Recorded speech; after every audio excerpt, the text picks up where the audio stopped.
until courage meets circumstance, there are no heroes. I've watched my friends here on the department go up to a burning trailer house, one of the most dangerous structures you can possibly have on fire. They're told that the man who lives there is unaccounted for. It's 2 in the morning. They think he's in his bedroom. I've watched them crawling on their knees, fighting flames with thermal imager, partner behind them, putting up a water curtain, fighting as hard as they can to get into this burning structure, very dangerous. And suddenly we get a radio call. They've located the guy, he's at the casino. They were heroes for going in there.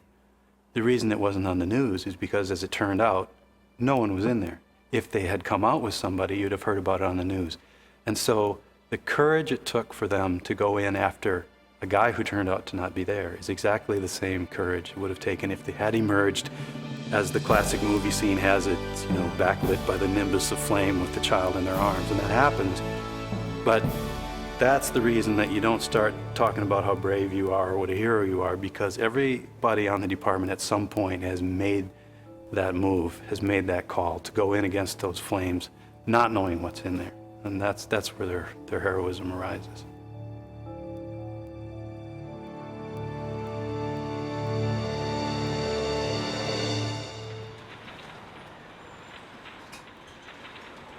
I grew up in a family of 10 kids.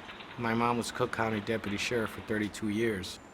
She was kind of like the enforcer in the household. She taught us right from wrong. She always did the thing with always being there to help someone.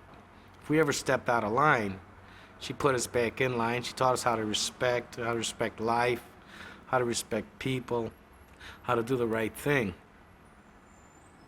I was laying in bed. I was about to start getting up and getting ready for work when I heard some screams. She was yelling, "Fire, fire," and I stuck my head out the window. I said, "I'll be right down." And when I got downstairs, my neighbor, she told me that her mother was in there. I proceeded to go to the front of the building, and I could see the flames was starting to billow out through the tops of the doorways. I stayed low, and I crawled into that room, and I could see Vivian, the woman, on her bed, and the flames were just starting to come up around her on the mattress. I started to reach over onto the bed to try to pick her up, but at this point the flames were kind of licking my arms, and as I started to pull her off the bed, I lost my grip. I fell back, and I landed on a curtain, I believe, that was on fire, and it just stuck right to my butt.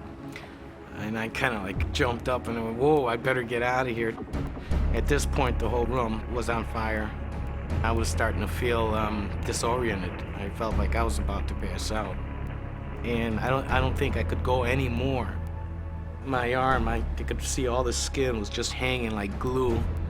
And, but it was only about 2 minutes that I was in there, and I was still pumped up. I really didn't think I was hurt. I got her onto the lawn. She wasn't breathing at the time. I opened up her mouth, I gave her a few breaths, and I started doing some compressions on her. At this point, after about maybe 45 seconds, 50 seconds of giving her air and compressions, she started to breathe on her own. At this time, the fire companies were already showing up. They got there pretty quick. When my wife came running up to me, I said, I'm okay, it's just my arm. It's just, all my skin had just melted. My nails had fallen off. She told me when she looked at me that as she was looking at me, my skin was just melting. And I put my hand on my head, and my hair was just like ashes. That's when I realized that it was a little bit more than I thought, and I told her to call for another ambulance. This is Channel 5, your 24-hour news source. 28-year-old Ray Caballero ran into his neighbor's burning apartment and carried her out to safety. Fire investigators say had it not been for Caballero's quick action, the elderly woman would have probably died in her bedroom. This evening, firefighter Ray Caballero is also hospitalized with burns over 40% of his body. It doesn't hurt as much getting burned than it does in the process of getting fixed up. The procedure is they put you on a steel bed, with hoses on it, and they water you while they're scrubbing off the dead skin. They're using, like those sponges with the rough side on them for doing pans. They're putting water on you and scrubbing that dead skin off. It's 2-3 times a day. They juice me up, they medicate me and take me in there, but I was still screaming at the top of my lungs. During the scrubbing period, I would lay in bed and wish that I had died because the pain. I wouldn't wish it on anyone. While I was laid up in the hospital, the fire department picked my wife up daily, took her to the hospital, and bring her home every day. The response I got from the city of Chicago, from the fire department, was tremendous. People always ask you, what were you thinking, Didn't you think about that you might not have made it out of there?